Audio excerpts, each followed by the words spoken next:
Capítulo número 5. La pregunta por el ser. Una de las preguntas claves de la filosofía es la pregunta por el ser. ¿Pero qué es la pregunta por el ser? ¿Qué significa preguntarnos por el ser? Por ejemplo, me pregunto ¿qué es este inodoro? En nuestra mente rápidamente busca entender qué tipo de artefacto es un inodoro, de qué está hecho, para qué sirve, cómo fue construido, e incluso se puede hacer una historia del inodoro y de sus respectivas formas en tiempos históricos varios. Siempre abordamos la pregunta por el inodoro poniendo el acento en su funcionamiento. En realidad, cuando indago qué es un inodoro, lo que busco es saber cómo funciona este aparato. Pregunto por el ser y respondo por el cómo. Pregunto por el qué y respondo por el cómo. Y no está mal. Una de las formas de responder la pregunta por el ser es a través del funcionamiento de cualquier ente. Las cosas, las entidades que nos rodean tienen un sentido, funcionan, sirven para algo, poseen una razón de ser, son útiles. Así, yo pregunto ¿qué es la orina?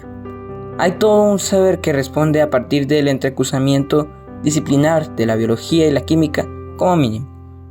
O si pregunto ¿qué es una cadena de un inodoro? Intervienen otros saberes como la mecánica o la ingeniería. Pero en todos los casos entiendo la pregunta por el ser como una pregunta que busca incluir el sentido de cualquier entidad en una red conceptual que la contenga. Explicar algo que no es más que hacerlo parte de una trama dentro de la cual cobra sentido. Inodoro va siempre con baño, que va siempre con orina, que va siempre con intimidad, que va siempre con la separación entre lo público y lo privado. Va siempre. Por eso, entramar todo el concepto es algo importante de no dar por obvio, en especial cuando nuestra tradición siempre ha apostado a entender el ser como algo encerrado, propio de la cosa, como una especie de alma o corazón del objeto cuyo objetivo es darle sentido. Quiero decir, poner en evidencia que todo es parte de una trama es antes que nada desnaturalizar su significado, relativizarlo, o más que relativizarlo, es desesencializarlo, descentrarlo de su obvia conexión esencial con las cosas, mostrar el carácter de constructor de toda esencia. ¿Qué es la esencia? Algo sin lo cual la entidad deja de ser lo que es. Así de simple. La esencia de este inodoro no es su color blanco, ni su material, ni su tamaño, ya que todos estos rasgos pueden cambiar y el inodoro sigue siendo lo que es. Está claro que la esencia es la clave, el nudo, el ADN de cualquier objeto y por ello define su ser. La misma palabra esencia deriva del latín del verbo ser, pero realmente podemos captar el ser de algo como si tratase de un espíritu interior que habita en la cosa y le da sentido. ¿Realmente creemos que aquello que define a cualquier cosa es algo autónomo, autártico, estable, y que no debe relacionarse con nada, ya que si no, estaría dependiendo de otra cosa y por eso perdiendo su propósito? O dicho de otro modo, ¿es posible pensar algo por fuera de su contexto? ¿Qué sería este baño por un marciano que nunca haya visto o sabido que existe la orina? Sin hablar de que tal vez nunca haya sido percibida una línea, un segundo, una dimensión, una palabra. Son los conceptos con los cuales nos manejamos. Nociones independientes o se encuentran siempre en relación con otros conceptos. Un dilema que nos arroja conceptos muy diferentes de la realidad. ¿Qué diría un marciano? El marciano abandonaría la segunda manera de comprender la pregunta por el ser. ¿Pero cuál es?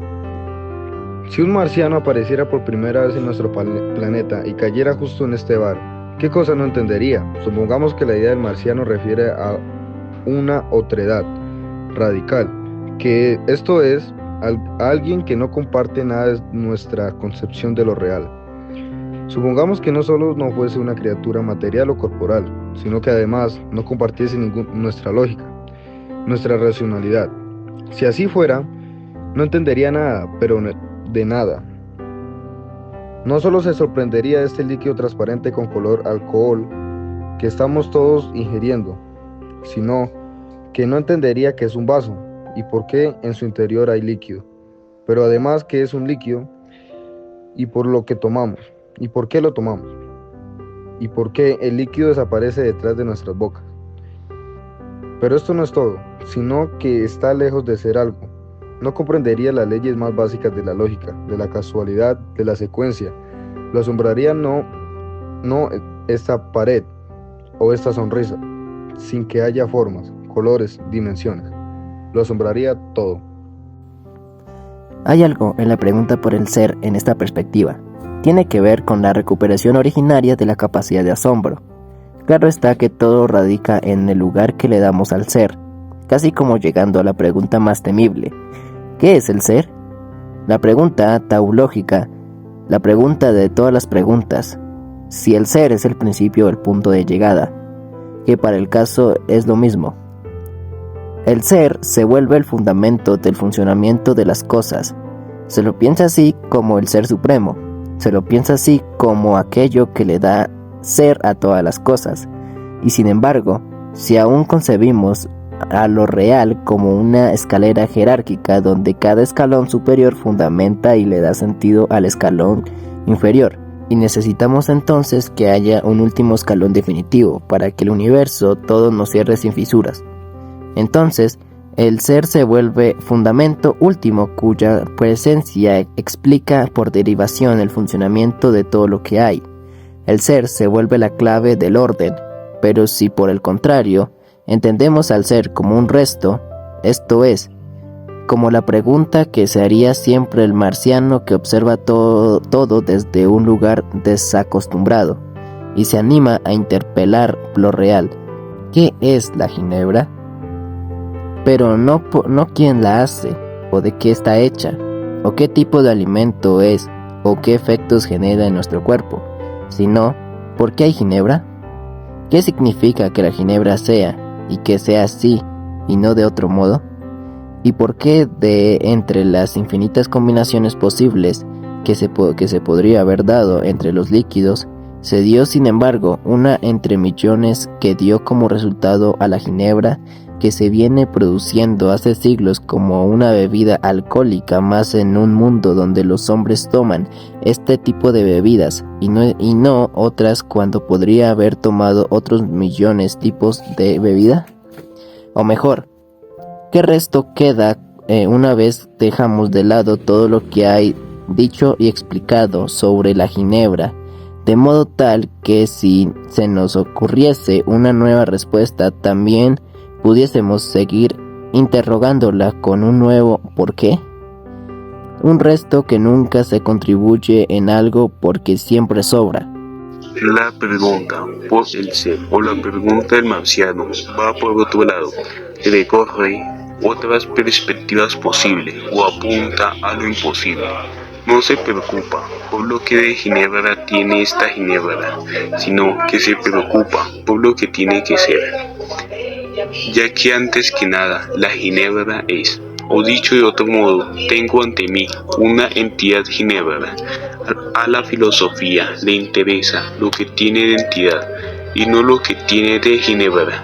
La ginebra es algo, lo que sea, no importa, pero es algo. A la filosofía le interesa porque es algo y algo peor, porque es.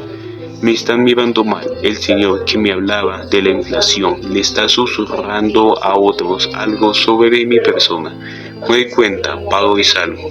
Me persiguen con las miradas. ¿Será así o me siento perseguido? Pero giro sobre mis espaldas y ya no veo que nadie me esté mirando. Cuando se duda de todo, se entra en un estado de extrañamiento. Y si mejor vuelvo, estaba rica la ginebra. Pero ¿qué es la ginebra? Y así.